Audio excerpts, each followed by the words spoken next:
Nice to meet you, dear friends.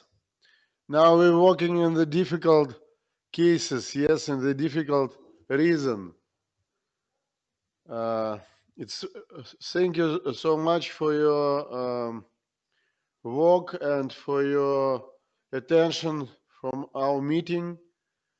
It's very pleasure for us to see you and work with you, with famous professors from each countries.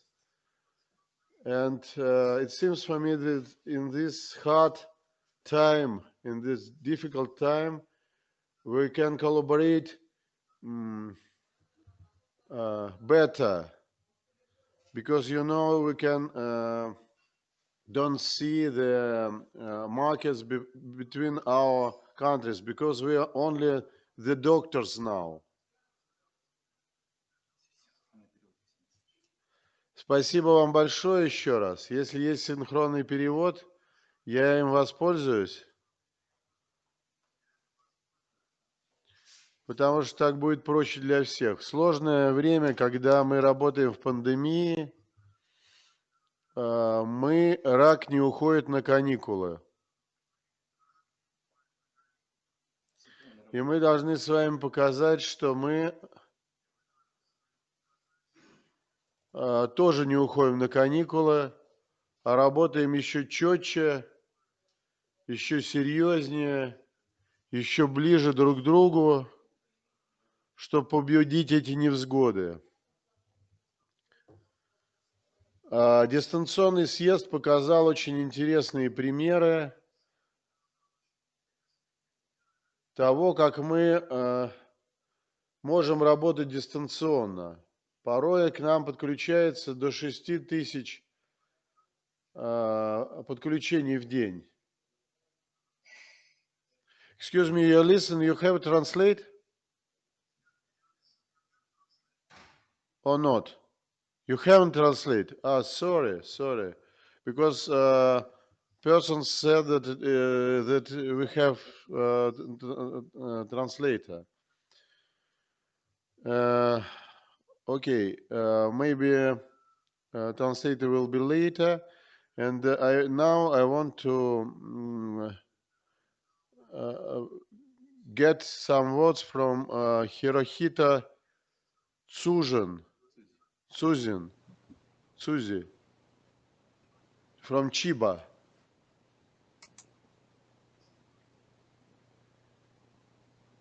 Thank you, Professor. Okay.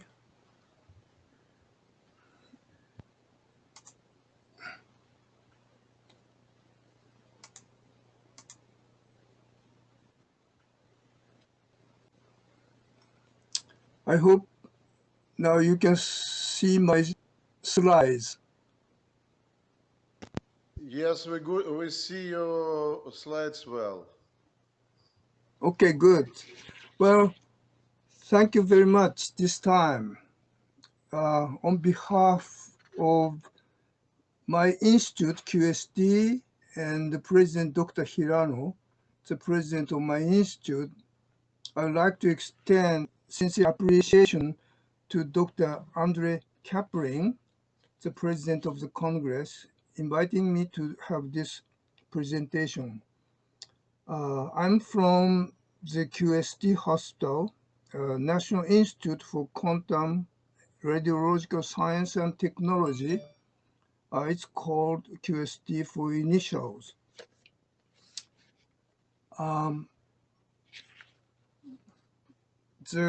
This is the predecessor of QSD is NIIS, which was founded in 1957. In 1954, a Japanese fishing boat was accidentally exposed to radiation due to U.S. hydrogen bomb test in Bikini Atoll.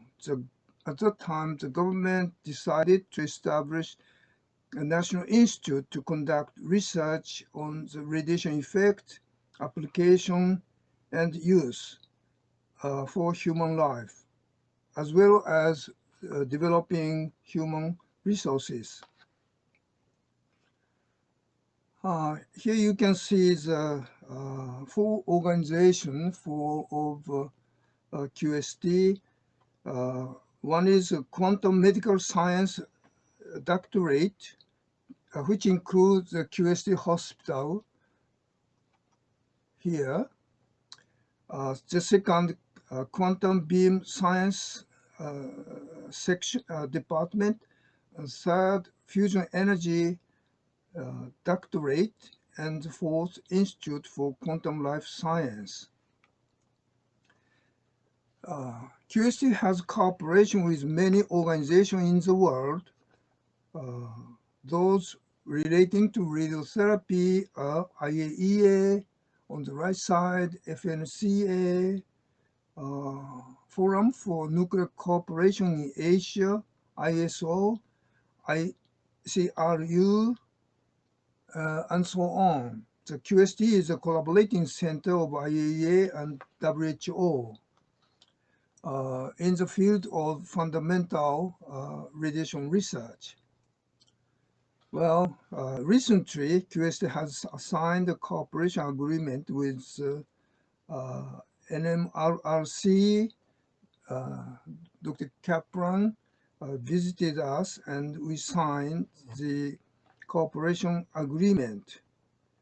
Exchange of academic information and human resources, education and training, joint research will be carried out. So we are very excited to have a cooperation with Dr. Kaplan and Kaplan's Institute.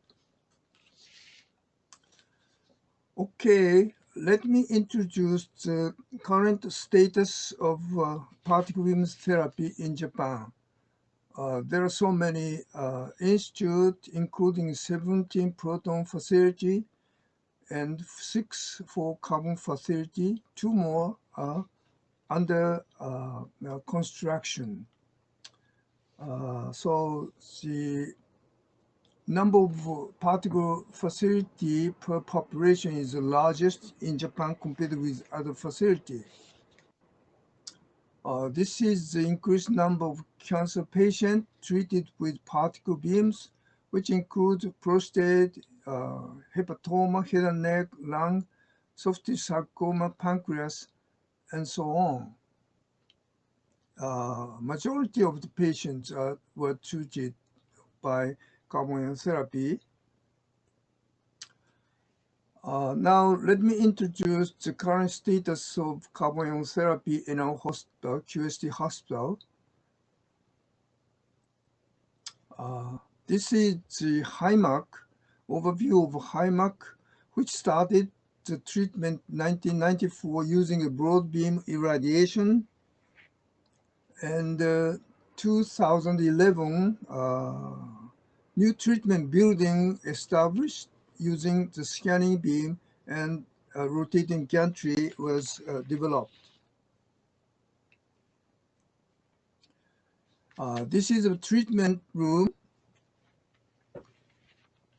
for using, we have 3 treatment rooms.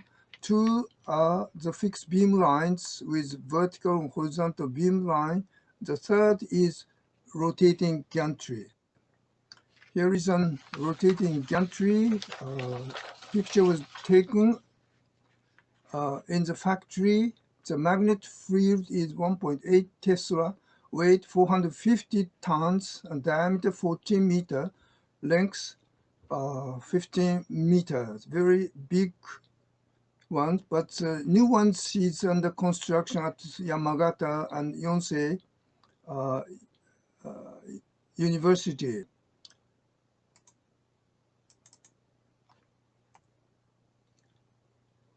Here it is, and this is the view within the treatment room. Now there are 2 types of particles being used for cancer radiotherapy. One is hydrogen, and the other one is carbon, a proton beam and carbon ion therapy, and the characteristics shown here. Advanced dose distribution for protons and carbon ions, and great RB with depth for carbon ions. Well, this shows everything, the characteristics of carbon ions.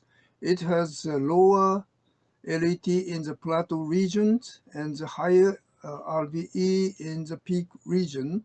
A nice thing is that the RBE or LET increases with depth. So tumor receive not only the higher physical dose, but also the higher radiobiological beams. As you see, ionization density increases depth, thereby the RV increases as the carbon ion travels deeper in the body. Let me show you the advantage summary of black peak characteristics. Penumbra is narrower around the tumor than proton beams, and discrete energy disposition, higher RV, therefore clinically more effective can be expected to photon-resistant tumors, higher therapeutic ratios in smaller fractions, so shorter fractionation is more feasible, and less production of secondary neutron, thereby the risk of secondary cancer is smaller. And finally, the recently abscopal effect is expected. Hence, the immunability may be enhanced by hypofractionations. This is a very interesting recent research study, and the risk of secondary cancer in induction after carbon therapy was not higher than after X-ray or surgery in patients with prostate cancer who were treated more than 10 years ago with carbon ion therapy. Left side, you can see the secondary cancer incidence is lowest in carbon ion therapy. The right side tables showed that the secondary cancer incidence did not increase compared to the male with similar age in general population. So we think it's very exciting and very interesting findings. This shows the categories of indication of carbon radiotherapy, and 2 years ago we had an approval in some selected tumor site as in National Health Insurance System in Japan. That include bone soft sarcoma, head and neck tumor, prostate cancer, and the other tumor sites including lung, GI, liver,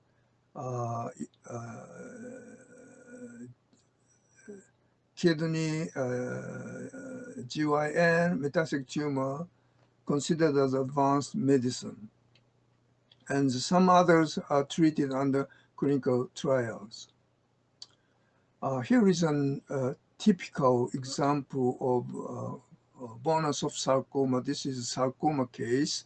We are treating this type of tumor entirely with carbon alone, and so far 5-year progression-free survival, 59%, local 64%, and local control 77%. And we think the side effects are quite acceptable, even though some developed grade 3 or 4. Here is another example of promising tumor site. Type of tumor, chondrosarcoma. She had a very huge tumor in the pelvis. The right side is after treatment. 2 years later, she married and had 2 children. She's alive well with her children 10 years after carbon ion therapy. Head and neck cancer, particularly non-squamous type of the tumor, is a good candidate.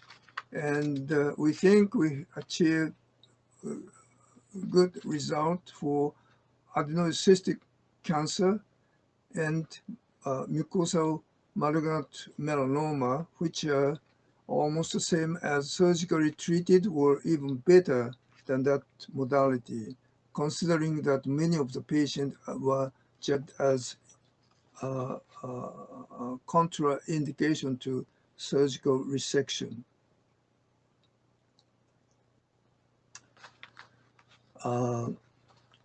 We have an increasing number of prostate cancer since this treatment was approved in national insurance system. And one of the important point is rate toxicity is quite low. We are routinely using now the 12 fractions, very hypofractionated radiotherapy, and grade 2 or higher Richter toxicity is less than 1%, and GU toxicity is 2 to 6%. Lung cancer has been treated with a very hypofractionated radiotherapy and coming to the single fraction treatment, and so far local control and survival we think very satisfactory. An example is shown with minimal fibrosis after the single fraction treatment.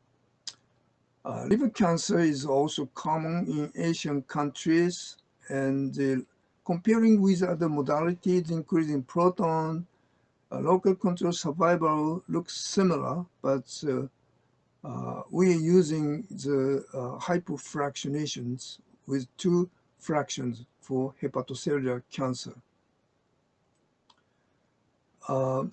We have developed respiratory gated irradiation for moving organs. When the target comes to the point of irradiation, the beams comes on. As you can see on this picture, beam is gated on when the target moves to the right place. Pancreas cancer is also a good candidate, and with carbon ion therapy combined with chemotherapy, we have achieved 2-year survival around 60%. So based on this data, we are planning to have some further clinical study to increase further the total dose to have higher local control. Recurrent pelvic cancer after the surgery is a good candidate also. Recently, we have developed the spacer technique, which is put between the tumor and the intestine, which is a typical AOR for complication. And by this technique, we were successful to increase the total dose to given. Okay, let me introduce new facility for carbon ion radiotherapy. Here is the Kanagawa Cancer Center, which was the first hospital-based facility using the scanning beam. They have 4 treatment rooms, 2 with horizontal beam line, the other 2 with both the horizontal and vertical beam line. Here is an Osaka heavy ion therapy. They also have a fixed beam line. One has both horizontal, vertical, the other one oblique 45-degree beam line, and they also using the scanning beam. Now the new facility is under construction at Yamagata University, and unique point is they are going to have very, very compact facility, which has only 1 gantry and 1 room for fixed beam line. A similar facility is under construction in Yonsei Carbon Ion Therapy Center. They have 2 rotating gantry and 1 room for fixed beam line. And they are expected to start the treatment in 2022. Okay, here is a recent development of compact accelerator under progression in QST. We want to eventually develop the very, very small one, which is called quantum knife or quantum scalpel in near future, which may as small as 20 by 10 meter. Although it will take a little more years to complete this facility, but very exciting to develop and achieve the final goal. Okay, we have issued the textbook for carbon therapy.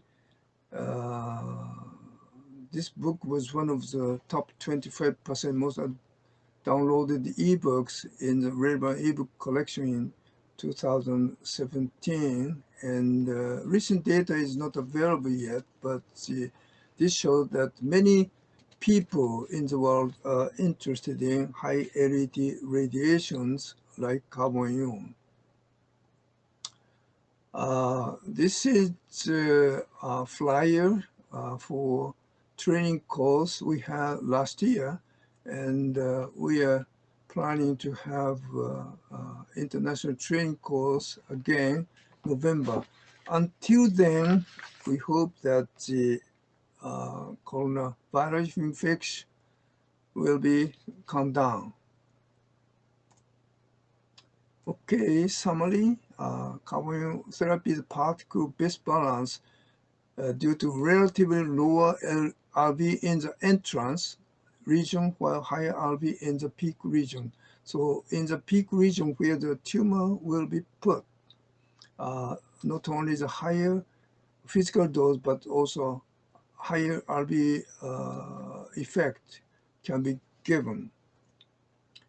And the clinical impact of the readable advantage has been shown by clinical experience at QST and some other institute. Okay, thank you very much. And again, I appreciate Dr. Kaplan providing me with this presentation. Thank you so much, dear professor, for a wonderful report. Your experience is truly priceless, especially for us who don't have such experience.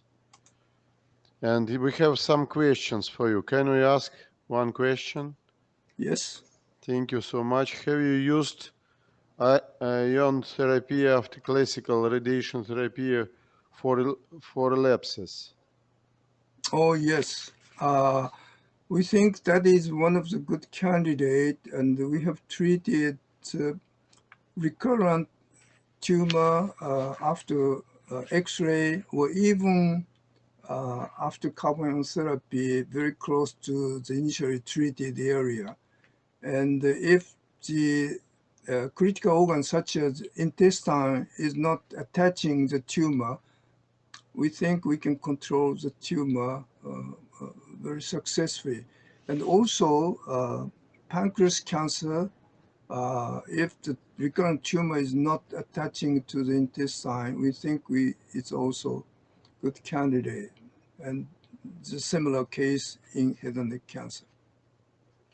Thank you so much. And the next one will be Professor Chaba Polgar. I see Chaba. Thank you so much. Professor Polba, we are getting closer and closer to each other. We want our friendship to be on the basis of the fight against cancer and human sympathy. Thank you so much for your the professional community. Now we have the community of more than 157 people have now joined our meeting.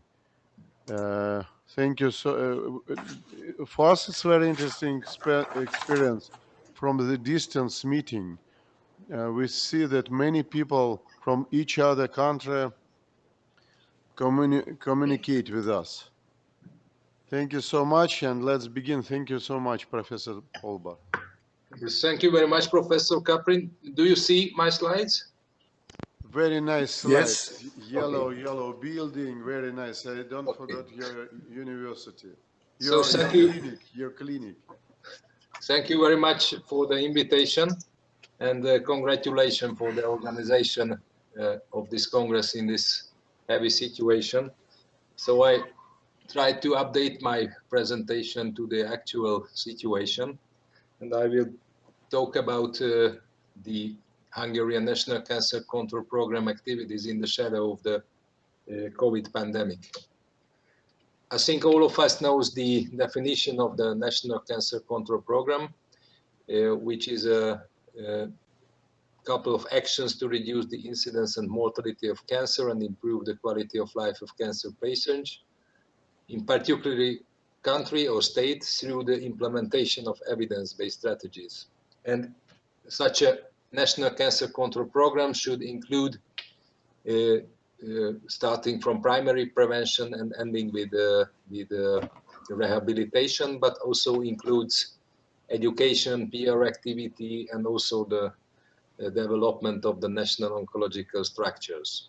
In Hungary, we have started the first Hungarian National Cancer Control Program as early as '93, and now we have the fourth edition of this National Cancer Control Program, which has been restarted by our new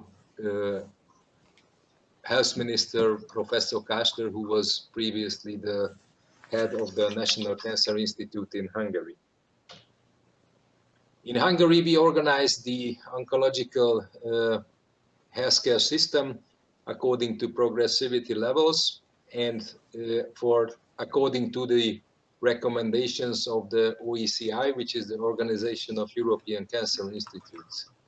And we have an accreditation process, and actually according to these recommendations, we are organizing the Hungarian oncology health system. And according to this recommendation, for 10 million inhabitants, we need a so-called CCC, which means a Comprehensive Cancer Center. Actually, this is the National Institute of Oncology.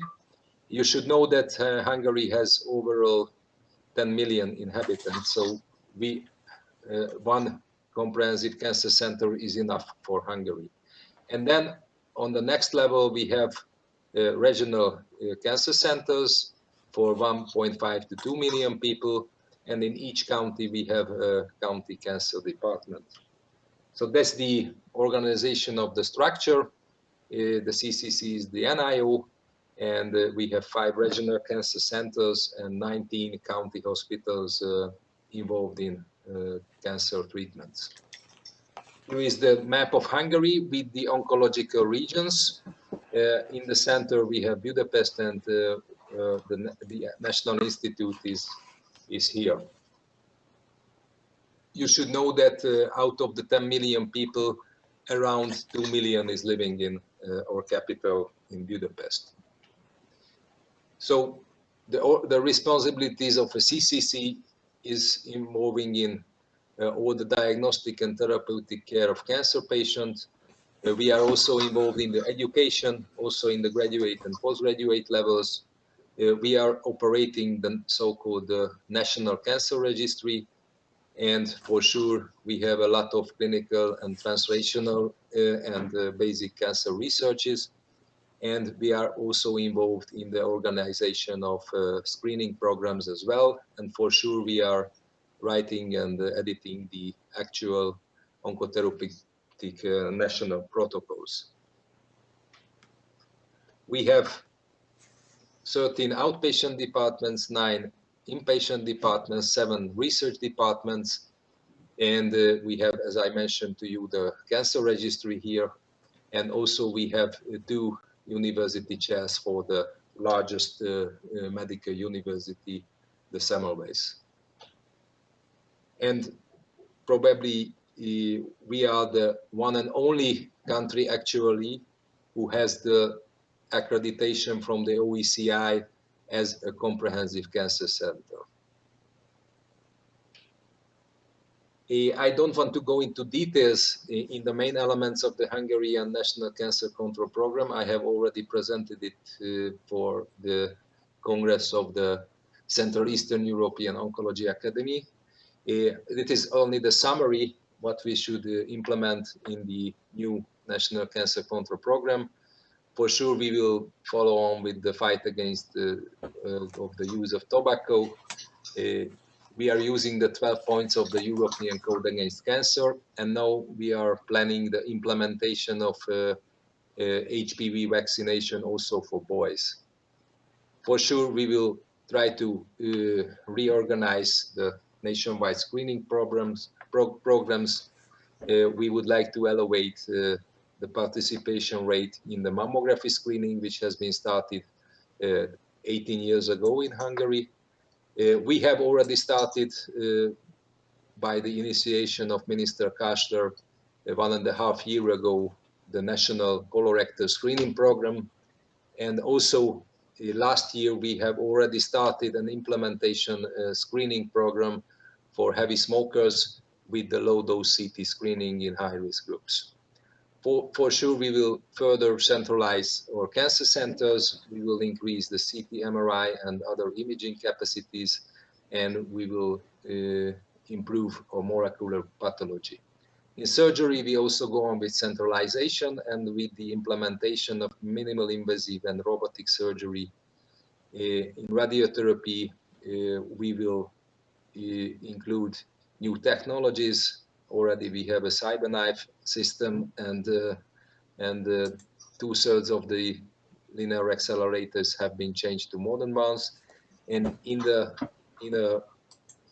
further planning, we would like to implement a single gantry proton center also in the National Institute of Oncology, and the National Telemedicine Center in the National Institute is also under development. So that was our plan in the last year. However, as you know, unfortunately, the COVID outbreak has changed not only the normal life and the economical life, but also it's heavily impacted the oncological care in each country. So actually, I would, in the next part of my presentation, I would like to show you how we reorganized the national oncology health system. So actually, as you can see on this table, the first patient with COVID infection was detected as early as the 4th of March. And we very early, the government very early started the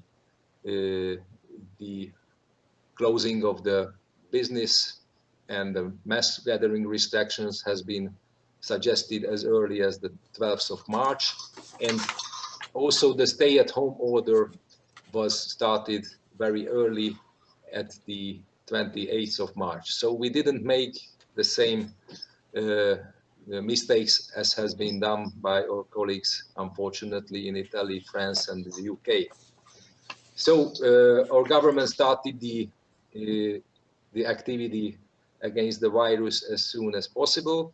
And now, as you see, it is the curve of the projected deaths.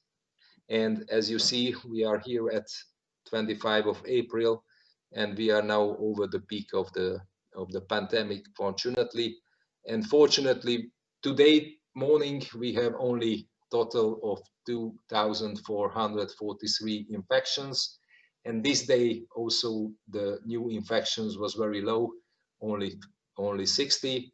And overall, we have only 262 total deaths. And this day, it's also started to decrease with 12 new deaths. And already we have more than 400 recovered cases. Unfortunately, 900 patients are in hospital still, and actually only 54 patients are on ventilators. So I think it seems to be that we will survive the first phase of this pandemic. However, as you see, here is the resource uses needed in Hungary. Actually, regarding the ventilators, it's also going down now. And here you can see the projection of the total deaths. Actually, we have 262 deaths, and it's projected that we will finish at 328 deaths at the beginning or the first third of May. So it's actually, we are praying for staying in this situation, and it will be a great achievement by the Hungarian health system if it could control the disease at this stage. Here you can see for sure the distribution, and as it has been also challenged by other countries, in the capital we have more than 50% of all infections, more than 1,200 in Budapest and in the central region. For sure, we have more people here living in closer distances, so that's the reason for that. I think also you can see it in Moscow, unfortunately. So, what is the main issue? That for sure we had to reorganize the oncology care at the beginning of the pandemic peak, or before the pandemic peak. And as early as 11th of March, the Hungarian government declared the epidemiological emergency situation. And in 18th of March, the order of procedures for the oncology care has been submitted to the minister by the Professional College of Oncology and Radiotherapy, and the minister entered into force this order of procedures for oncology in 23rd of March. What did it include? What did it include? First, for sure, we have stopped the HPV vaccination of young girls until the end of the epidemiological emergency. The population-based oncological screening programs, including breast, colorectal, cervical, and lung cancer screening, has been suspended. Surgery and radiotherapy of benign diseases and oncological reconstructive and prophylactic surgeries has been stopped. We have reorganized the onco teams, and all the onco teams are now working only by telecommunication. However, which is most important, in Hungary, we never ever stopped any active early diagnosis, staging, and multidisciplinary treatment of symptomatic patients. It had been continued, all these multidisciplinary treatments, without any delay for malignant tumors. It was not the case in other countries, you know. Unfortunately, in the Western countries, a lot of radiotherapies and also cancer surgeries has been postponed because of the higher rate of infections. We have already recommended that the first follow-up diagnostic imaging to evaluate the treatment response to be continued without any delay. However, further follow-up of tumor and complaint-free patients has been postponed for each patient with 3 to 6 months, as indicated by the actual doctor. And for sure, we prioritized teleconsultation of these patients, and also the tablets for anti-hormonal therapy and so on has been done by electronic receipt system.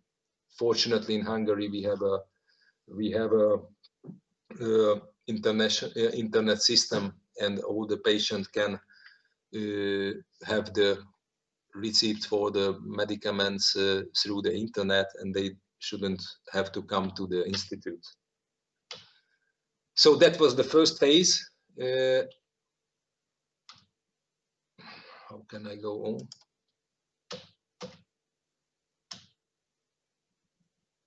And as we have now already over the peak of the pandemic,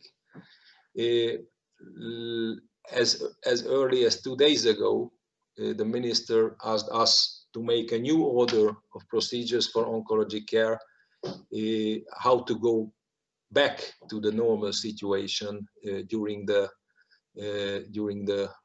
lower phase of infections.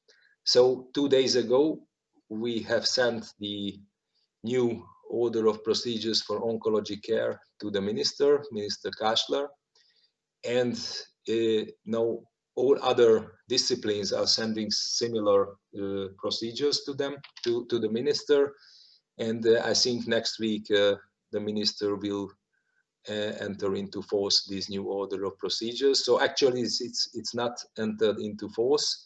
However, we are suggesting that as the government is planning to stop the stay-at-home order next weekend, so at the 4th of May, I think this new order for the oncology care will be active at the 4th of May.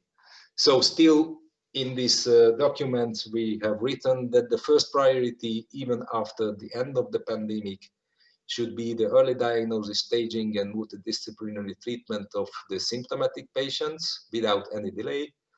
We are planning to restart the HPV vaccination only at the start of school, so in September. And after 1 month after the end of the stay-at-home order, we will restart the population-based oncological screening programs.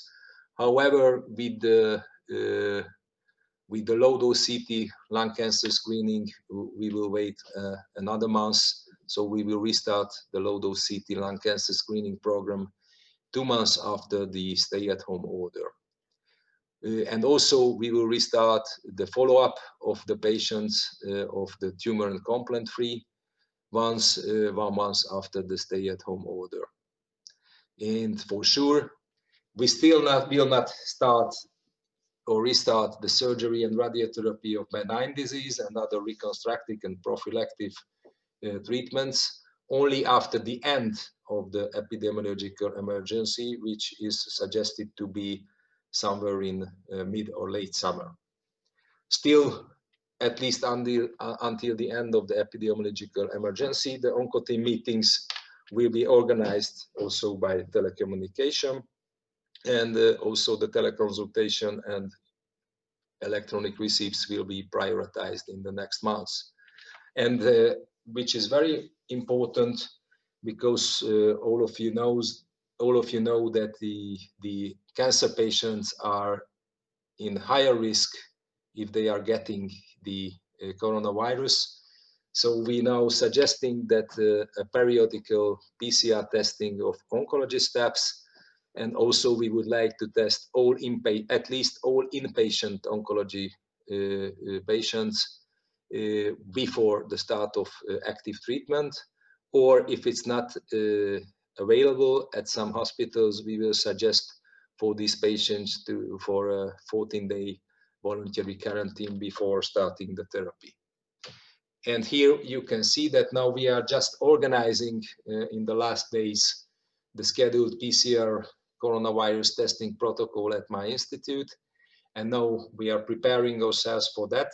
In an oncology institute, we have for sure a lot of real-time PCR machines. So it's not an infrastructure, there is no infrastructural problem. However, we have to organize the samples, and also we have to buy the reagents, which is not easy because some of the reagents are coming from Germany, and unfortunately Germany are not always sending the reagents outside Germany.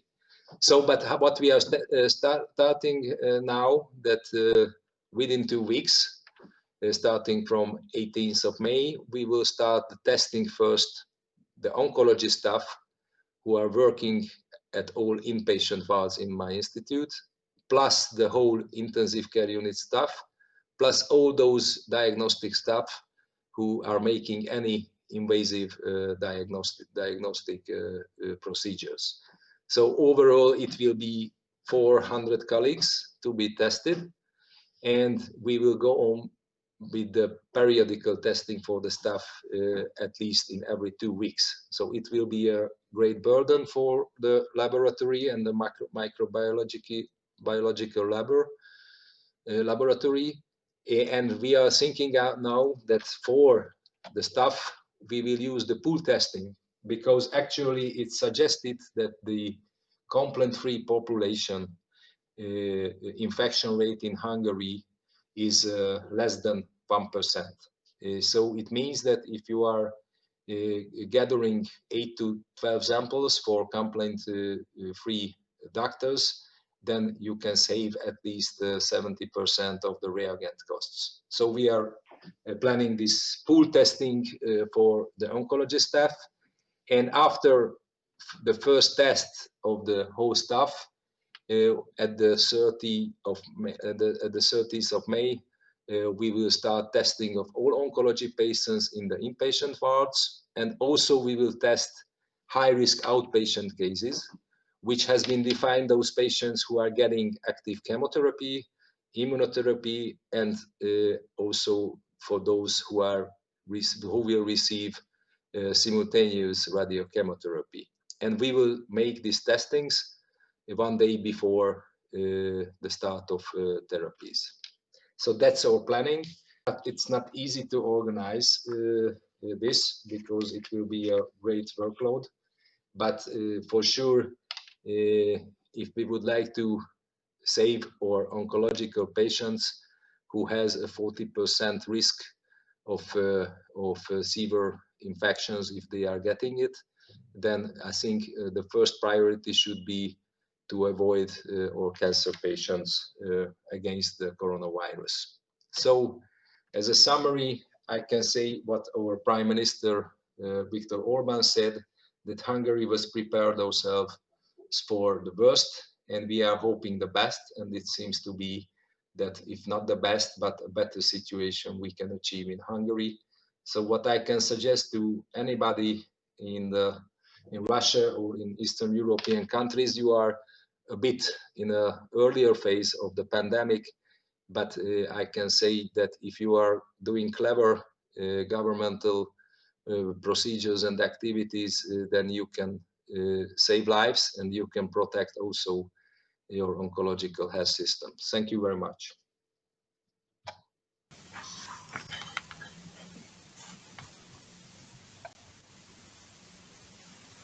And we have one question for you. We oncologists are faced with a new danger for our patients. You're absolutely true. In Russia, we have prepared now clinical guidelines for the treatment of breast cancer in conditions of COVID infection. Guidelines include recommendations for determining treatment tactics, specifics of prevention and observation, and we kindly invite all of you to work together on this project. We can send our materials to you, and you'll mark it and return. We will have collaborate authors or collaborate. Thank you. Thank you. Okay, I think it's a good idea, but I think it's also depend on the pandemic curve of the specific country, because as I mentioned to you, in Hungary, we only suggested for sure in breast cancer to make a bit more hypofractionated regimen, so the 3-week whole breast irradiation instead of the 5-week courses. And also sometimes we have considered to use only hormonal therapy for very elderly patients without radiotherapy, and also in some cases we have delayed chemotherapy and we substituted it with only hormonal therapy. But these were very marginal restrictions in the reality in the Hungarian oncology care. So in all other disciplines we had a lot of suspensions in elective surgeries, but fortunately, the Hungarian oncology practice has not changed a lot. For example, we also treat prostate brachytherapy and breast brachytherapy. So actually, I think these specific recommendations for oncological treatment should be harmonized with the actual pandemic situation in each country. But for sure, we are ready to cooperate with you, and we are waiting for sending us the recommendations, and we can change our or south. Thank you.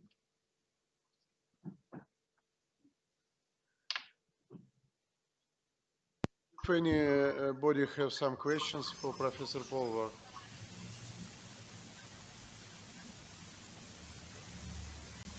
Thank you, thank you. We have a great speaker now, the president of the Chinese Association of Oncologists, Professor Xishan Hao. The president of Chinese Association. Our great friend. We wasn't with him.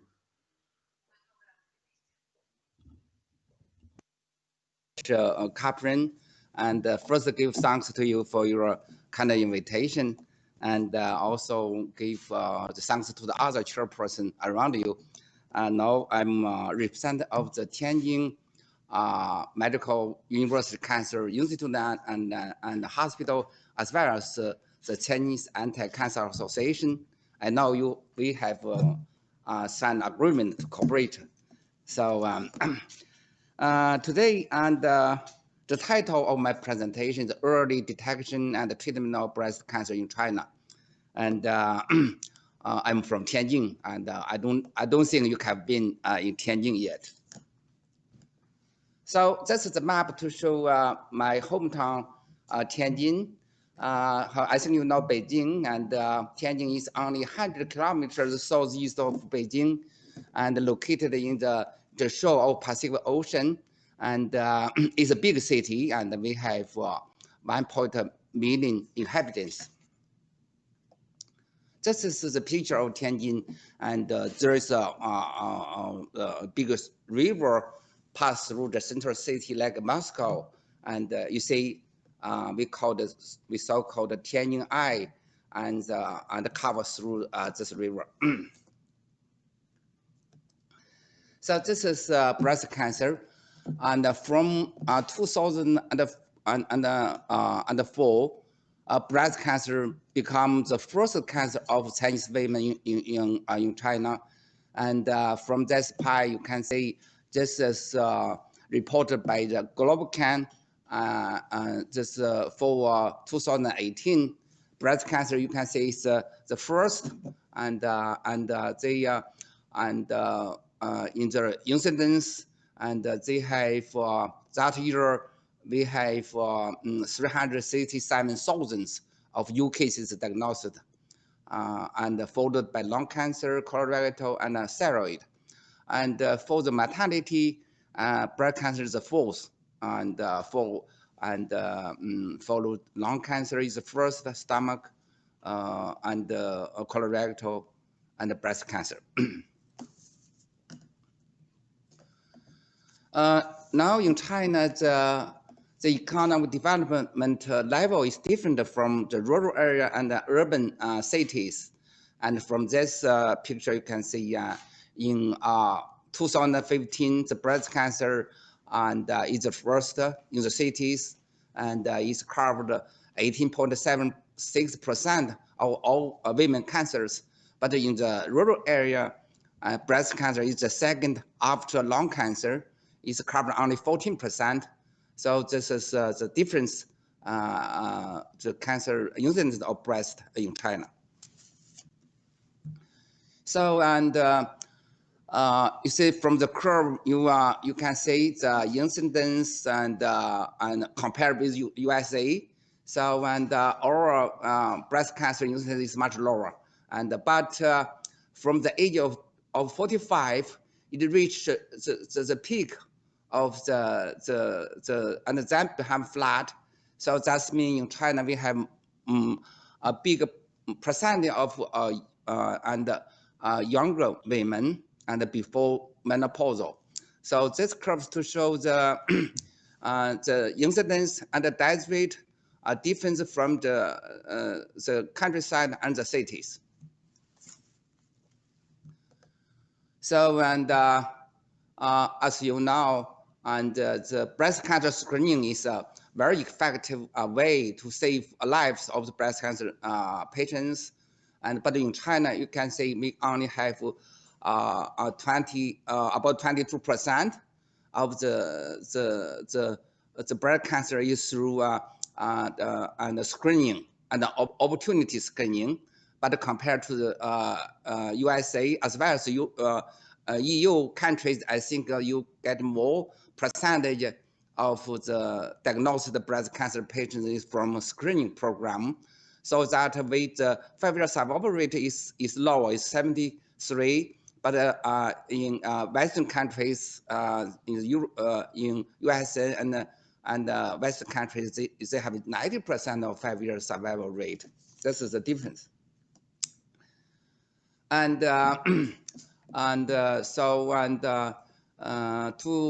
we in the past the 7 years we organized a population-based breast cancer screening program in China.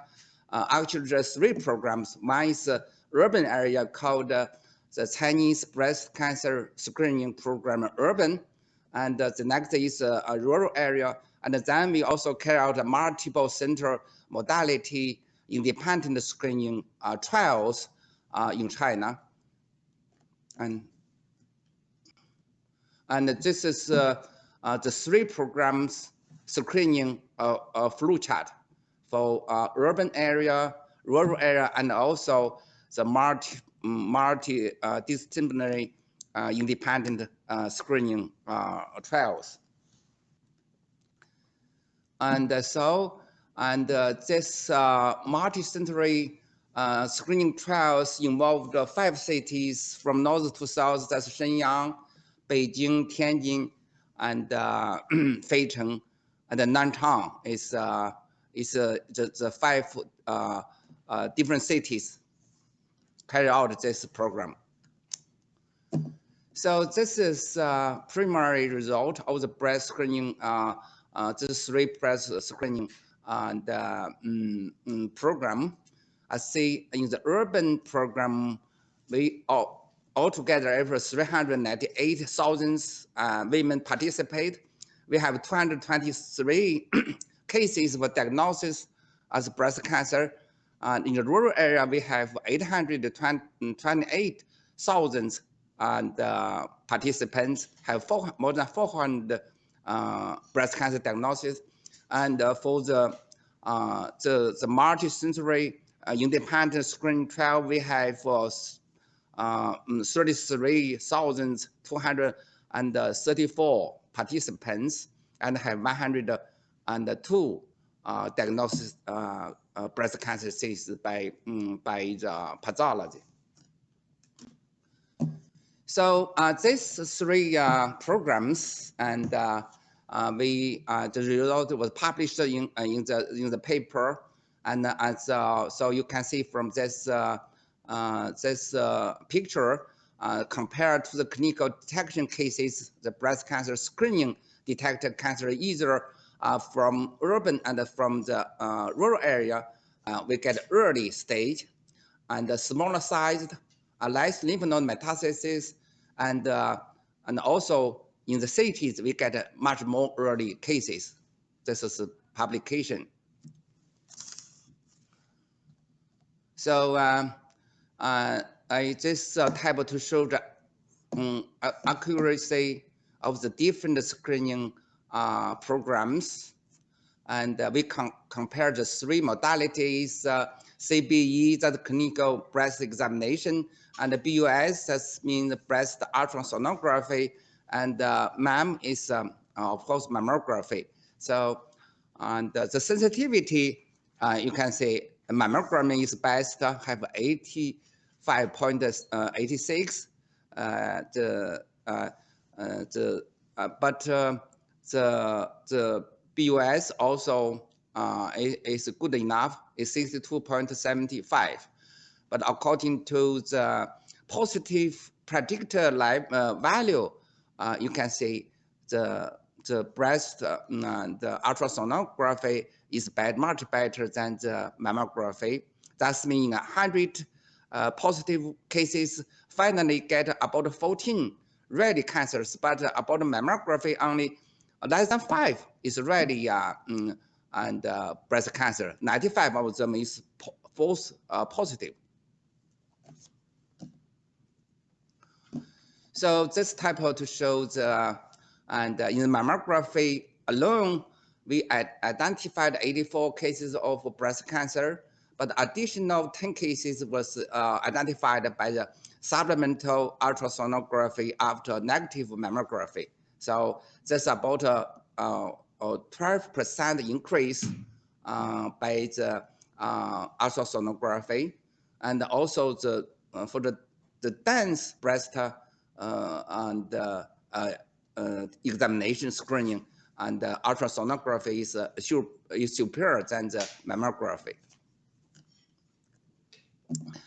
So, and the performance of ultrasonography for breast cancer, and the result was published in this in the paper, and this adjunctive ultrasonography should be recommended for the dense and breast after negative mammography, and so this is the result for our research program. So, and the effect and health economic evaluation of breast cancer screening program. So through all this mathematics and analysis, and we give two guidelines. One is CBC plus BUS, and started from 40 years old, and every 2 years gave screening. And by this way, and we save one life of breast cancer women. We spend 91,000, more than 91,000 of Chinese yuan. And the second one is CBE plus mammography, also from 40 years old, every 2 years screening test. And this way we spend and 166,000 and Chinese yuan to save one and women life from the breast cancer. So this established a breast cancer screening guidelines for Chinese women, and based on the current incidence of breast cancer and the level of socio-economic development. So a novel and next generation and sequencing-based genetic testing assay for breast cancer. That's if we incorporate this genetic from the curving, the genetic factors, it can significantly to from the red line significantly to improve the accuracy of the risk prediction. And but as you know, the BRCA genes is quite heavily related to breast cancer in EU and the US, and as you know, you have higher percentage of BRCA1, BRCA2 positive percentage, but and according to our study, for Chinese women, we have lower percentage of the BRCA genes and mutation. So we for a genetic test assay for the Chinese women, we assembled 16 and a panel, including BRCA genes and STK11, and also p53, and also P10, just 6 genes, a panel to for screening and breast cancer. So altogether, we tested in 270 cases. Among them, the 146 breast cancer patients and 126 it has women. Among them, there's 59 germlines was identified. 17 of the novel mutations, 8 of them, and was predictable for possible disease causing variations. So This result also published in Human Mutation, and this 16 and targeted next generation sequencing panel may provide our approach to assess the genetic risk of breast cancer and also predict the clinical prognosis of breast cancer. So as I already said, we and assemble and propose breast cancer screening guidelines for the Chinese women published in Cancer Biology and Medicine. This is the brief introduction. And the breast cancer treatment in China. So as you know, and recently the breast saving operation is getting popular, but in China, and as we also have get more early and cases of breast cancer, we from 1986, so the first breast saving operation for breast cancer, but up to 2016, and that year we get 1,298 cases have breast and saving operations. At the same time, and we also have the breast reconstruction after mastectomy, and but only 21% of the breast cancer surgery is breast saving. It's much lower than, as I know, than Europe and the UK and the United States. So this is the breast reconstruction after mastectomy. We provide 4 different breast reconstruction program to the patients with individualized and surgery plan. And this is altogether about 2,000 patients get that reconstruction, and they get a good result as shows in the picture, and 4 different individualized breast reconstruction program. So as breast cancer incidence, though it's still low, but it's increased very quickly, still growing annually.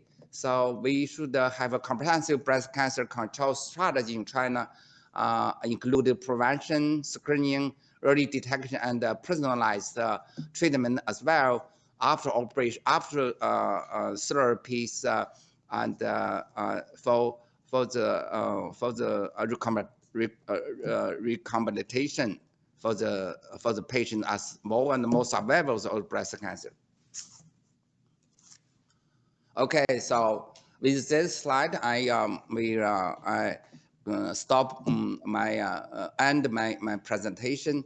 That's a picture to show the Tianjin Cancer Institute and Hospital, and also the National Cancer Clinical Research Center for cancer, and hopefully someday we have hold a conference like this in my hometown to invite you, Dr. Kaplan, and your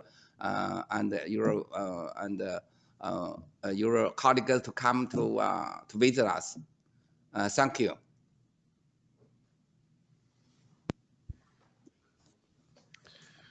Блестящий абсолютно доклад. Very perfect report. Thank you so much, and for your invitation.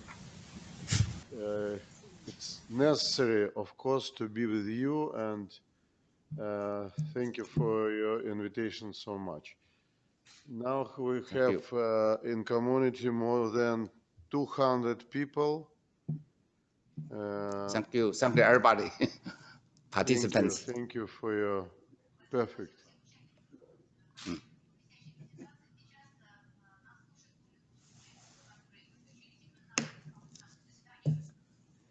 Okay, thanks. Thanks. Maybe somebody has Hope some the question. Congress will be a great success for your Congress. Thank you so much. Следующий Золтан Матрей.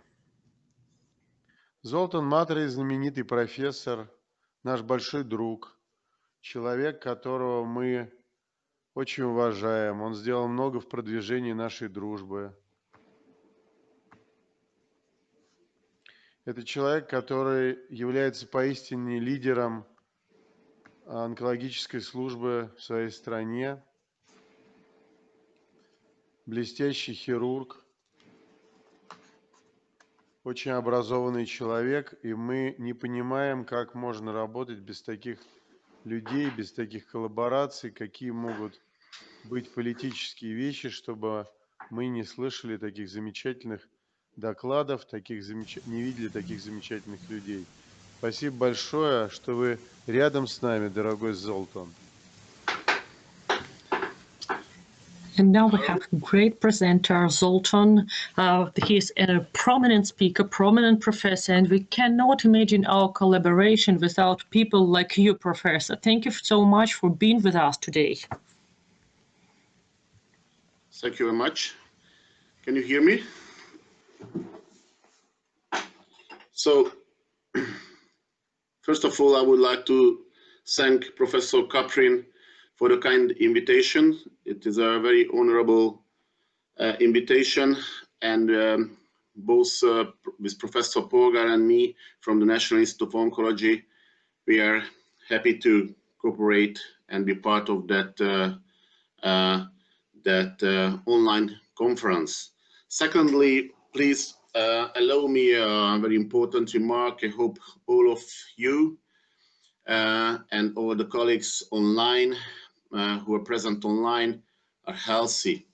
So I would like to present our experiences about new thinking, regional thinking, and probably regional acting in the field of oncology.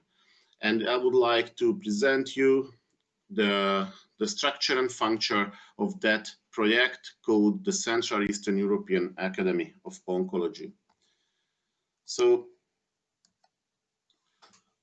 what is the reason for that that common thinking and common acting? The main reason is very well known for each of you, that the global cancer burden is expected to increase significantly over the next decades. Probably in the next 2 decades, there will be about 25 million new cancer cases and about 15 million cancer-related deaths. The distribution of the global cancer burden is very variable and will continue to be very uneven, with the majority of cases afflicting the developed regions in the world. Incidence rates of cancer in Europe,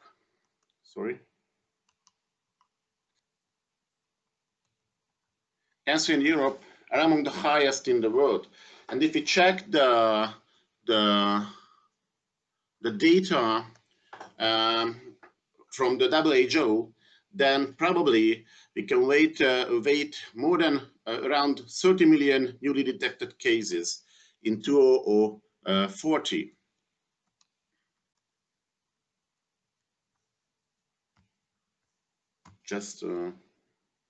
Okay. So what about the estimated number of the new cases in Europe? In Europe, there are about 4 million newly detected cases, and a very high number as well in Asia, the estimated number. If we check the 5 biggest, the 5 most dangerous type of cancers, then of course for both sexes, it is the lung cancer, breast cancer, as mentioned before by Professor Ho, and colorectal cancer, and prostate and stomach cancer. And if we check the number of deaths, then on the first we should count with the lung cancer, then colorectal cancer, liver cancer, and only at the 5th position, breast cancer. So breast cancer with early detection, with a high rate of early detection, is potentially curable disease.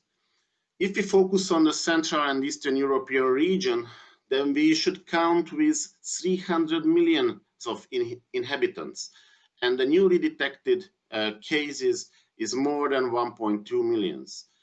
Sadly, we can mention that around 700 cases of deaths we can count with in the near future. And if we check that that picture about the estimated age standardized mortality rates in the world, then we can see that our region, inclusive the V4 countries in Central Eastern Europe, we have a higher rate of deaths according to the oncological diseases in comparison to Northern Europe or Western Europe.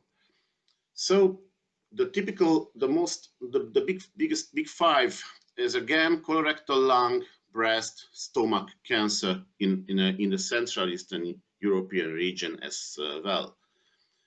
And again, some very impressive data.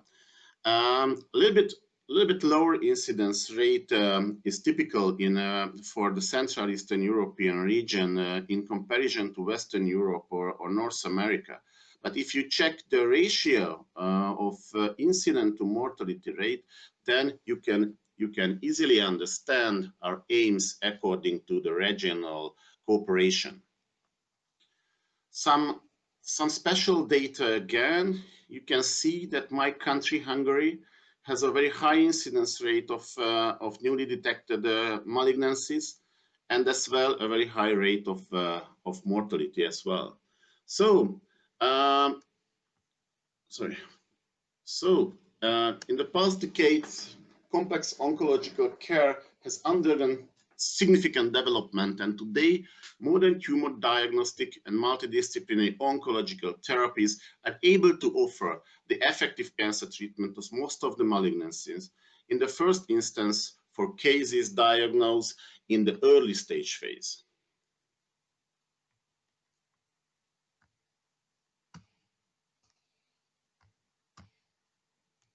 Okay, so the introduction of national cancer programs, as mentioned by Professor Polgar, national and international cancer registries, the population screening programs, as mentioned before, the standardized requirements of comprehensive cancer centers, establishment of standards for the training of specialized health professionals dealing with cancer, or the evidence-based medicine, national, international guidelines and consensus conferences was able to operate effective cancer care system and reduce cancer mortality. Sorry, but sometimes I have some technical problem to check my slides. So different incidence and mortality rates are due to different risk factors, availability of organized screening programs, and oncological health system represents the differences between the regions and countries of the continent. Differences in national health policies, in healthcare systems, in economical and financial resources, in risk factors and cultural and historical traditions could have been counted as co-factors responsible for worse oncological results in the developing countries of Europe. Amongst European countries, significant differences in the quality of oncological care are observed.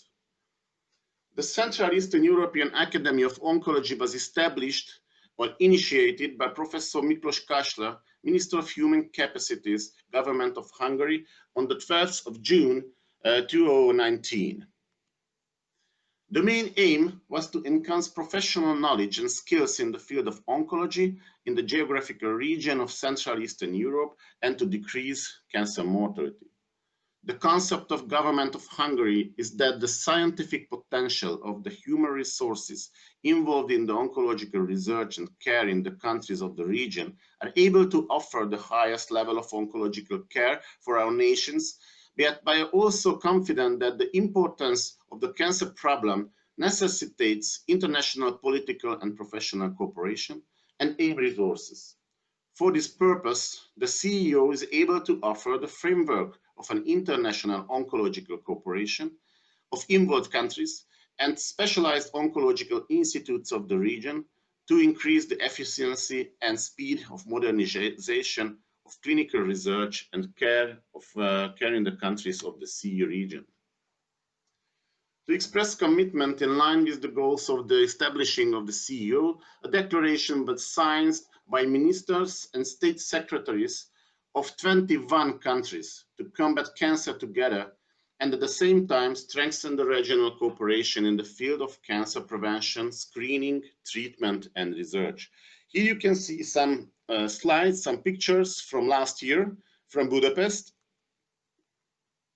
This is the Professor Kásler, Minister Kásler, signing the cooperation, the declaration of cooperation, and here are the signatures of 21 countries and dinner for the guests. So the main goals of the CEO are to increase the level of multidisciplinary oncological care, especially surgical oncology in the region, to facilitate evidence-based clinical practice in oncology, to facilitate the standard of care, the multidisciplinary tumor board decision-making, to facilitate the education and training of oncologists in the region, to facilitate the establishment of structure and of centralized oncological care, to facilitate high-quality education in the field of oncology and surgical oncology and medical oncology, of course, to organize regular scientific meetings, workshops, live or via the internet, like in this case. Cooperation shall be achieved in the following forms: providing mutual information on new achievements in the field of health and medical sciences, exchange of views and best practices, sharing of experiences, expertise, scientific collaboration, knowledge, know-how and technology transfer, participation in conferences and professional seminars organized in various CE countries. The participating countries should agree on the need to harness common knowledge by sharing their effective methods and best practices of prevention and treatment, by acknowledging the importance of supporting regional level research and development, as well as innovation activities in favor of the future-oriented and productive development of oncology. The Central European countries shall mutually strengthen the direct cooperation between health institutions, with special emphasis on the exchange of experts, health professionals, for the purpose of mutual exchange of experiences, as well as further development of joint activities in the sector. What we can offer, what CEO, the Academy of Oncology, can offer for the members: a well-structured institute with an institutional budget. It is very important. A headquarter in Budapest, an international scientific board of delegated academics from the collaborating countries, a core curriculum to harmonize the requirements of surgical, radio, and medical oncology, and thereby to provide the foundational scaffolding for essential and common requirements for training of oncology professionals. Up-to-date international trainings for professionals in the field of oncology. Here I would like to show you the structure of the Central Eastern European Academy of Oncology. There was established a foundation called the Foundation of a Central Eastern European Academy of Oncology. That foundation has a curatorium. The curatorium decides about the projects and the money, and the curatorium and the whole project has an office and the director, and of course a supervisory committee. But the most important is the academy, the board of academy, which has regular members. All member countries send 2 academicians, and the members, so the 40 members, they are building the board of academy. We have, of course, honorary members as well supporting members. The president is me, and we have 2 vice presidents. The one is Professor Andrei Kaprin from the Russian Federation, and the second one voted in January in Budapest, Dr. Ferenc Viszkó, who is the State Secretary of Republic of Serbia.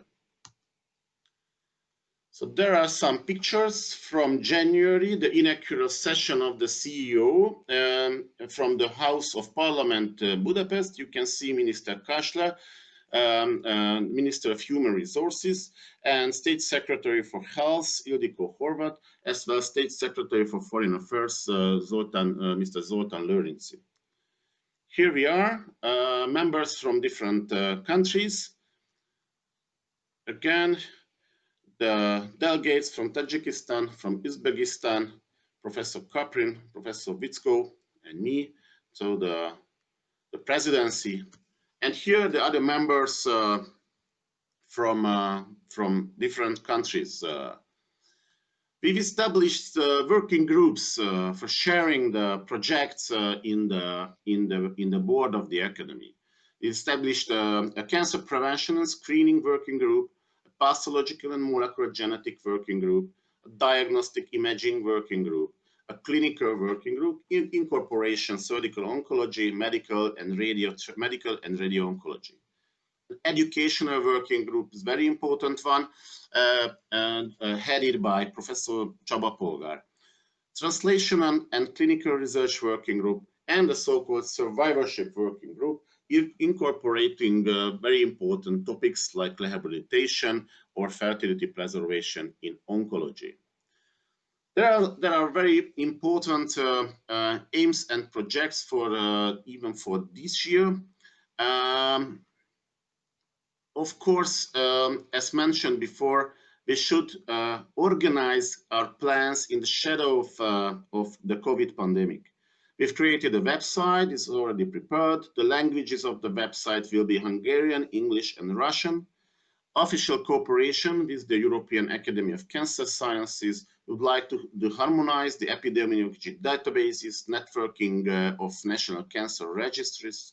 We would like to harmonize the cancer screening programs. We would like to harmonize the cancer prevention programs.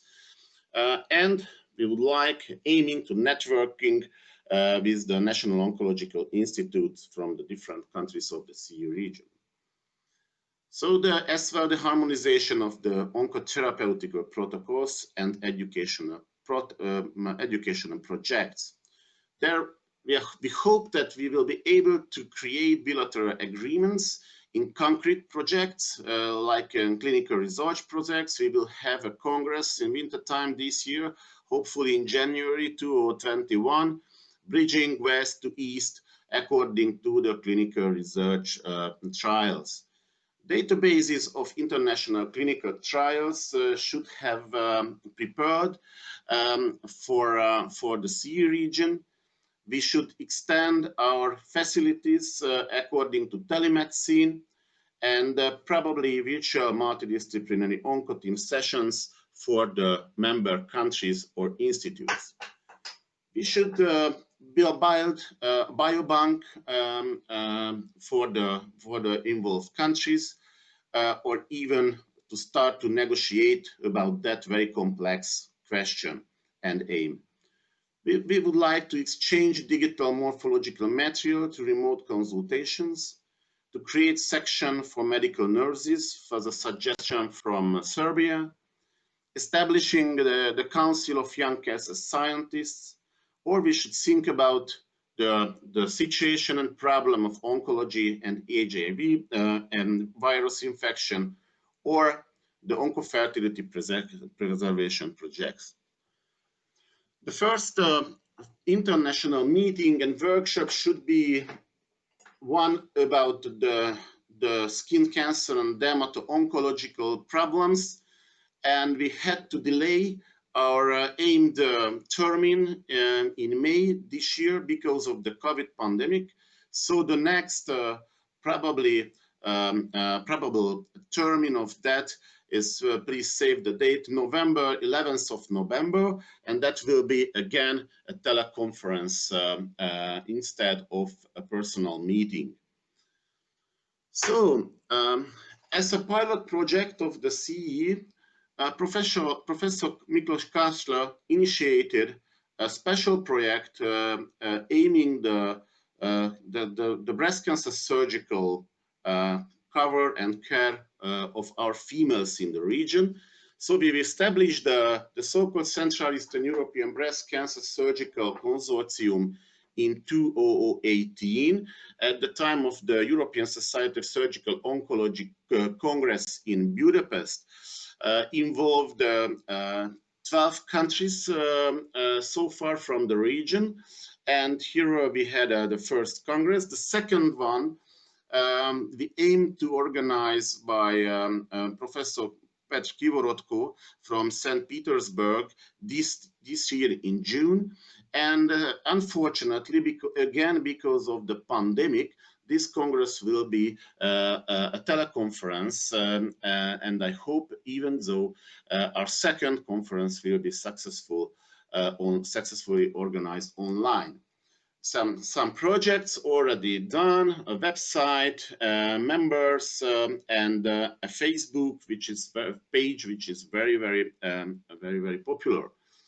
We've created a textbook for our surgeons, and I'm happy to say that this textbook is already in the translation process by our Russian colleagues and friends, and will be published this year in June. Some pilot projects, again, questionnaire project on online telemedicine, using telemedicine. Online meetings and workshops are regularly performed. We are Central Eastern European Breast Cancer Consortium is already involved in the European Breast Project as founding member, and we are sitting at the table directly to create the theoretical and practical knowledge curriculum for breast surgeons for the continent. There are some pictures. We were invited together with Professor Polgar to Moscow last year by Professor Kaprin to the again very huge conference, oncological conference. Some colleagues from Poland, Ukraine, Russia again. The conference with Professor Kaprin is presenting.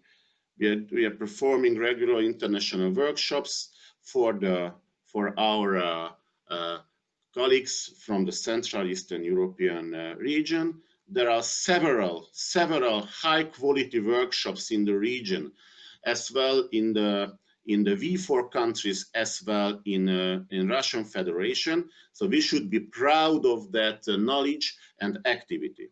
So at the end, please allow me to say again, thank you for that possibility.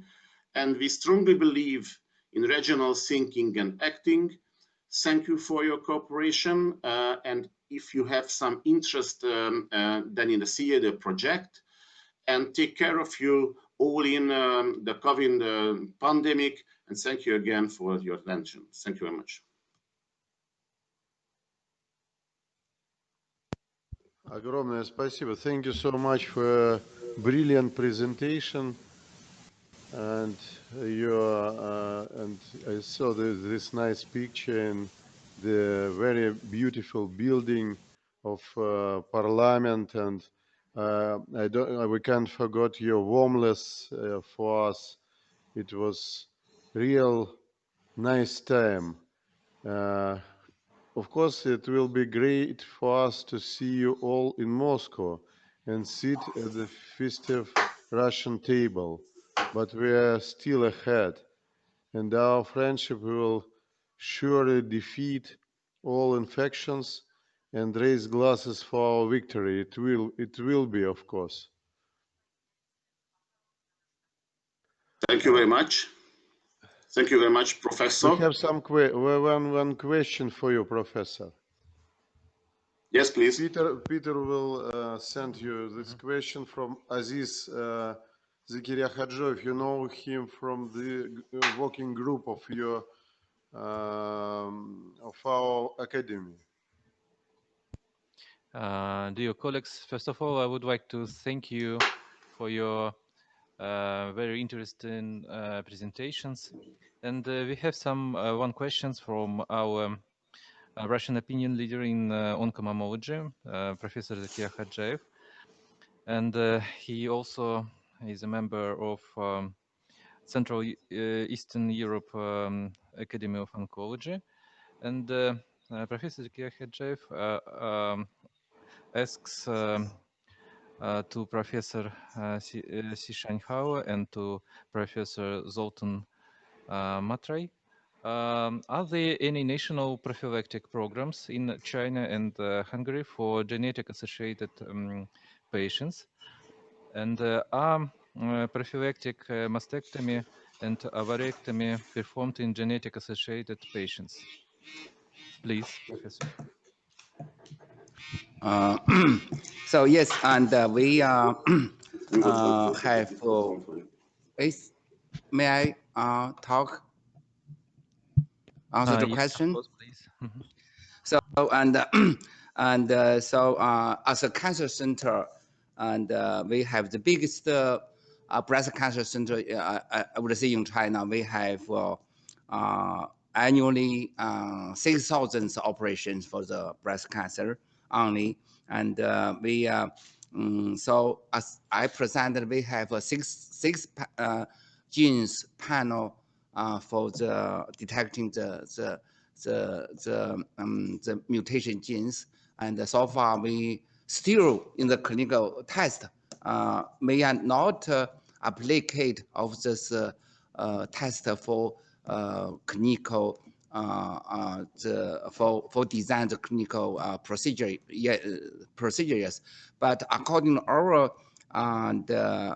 study, as I reported in China, the Chinese women, even in the high risk the family, the BRCA genes and positive percentage is much lower. At 30% is lower than the US, and if they have positive and genes for the six panel diagnosis, we will we don't take the breast saving operation. We will suggest to give the mastectomy, and also that's our right now our guidelines for this. Thank you. Thank you, Professor Sishenhao. And Professor Zoltan Matray? Yes, thank you very much for the question. Actually, to reflect the remarks of Professor Hao, both Professor Pogar and me, we had the pleasure to visit your beautiful town in 2007. At that time, there was an international breast cancer conference in 2007 in Tianjin. And both of us, we were shocked that at our department, we care about more than 1,000 primary breast cancer cases in a year. But in Tianjin, there were several departments who were operating on more than 2,000 cases in a year. So as far as I can remember, 2 or 3 departments as well. So huge numbers. So according to the question aiming a prophylactic program in Hungary, unfortunately we don't have such kind of a program. We have the possibility for molecular genetic screening of our patients according to the suspicious family anamnesis or subtype of breast cancer, or according to the age of our patients. We do the family testing as well in such cases. The leading institute in that field is again the National Institute of Oncology in Hungary, the molecular genetic department of our institute.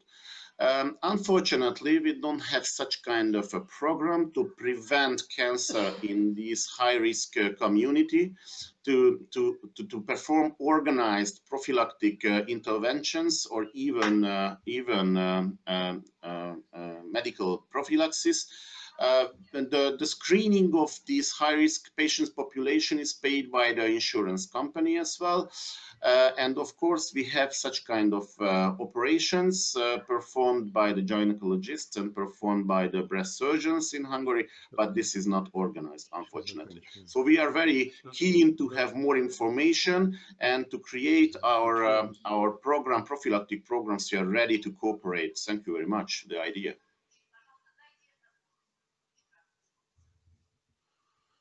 Thank you so much. Thank you so much. And if you will so kind for me, I'll conclude. Such as a remote conference is also a big school for us in terms of organizing our meetings in the circumstances of the time proposed by us. I think, of course, we will continue our personal meetings and share the experience of our achievements in the treatment of our patients. I thank you, my dear friends, for supporting our Congress and for a personal friendship. Always yours. Thank you very much for the invitation and good luck for your fight against the virus. Thank you very much, Professor. Thank you. Thank you all. Bye-bye. Bye-bye. Bye. Bye. Take care.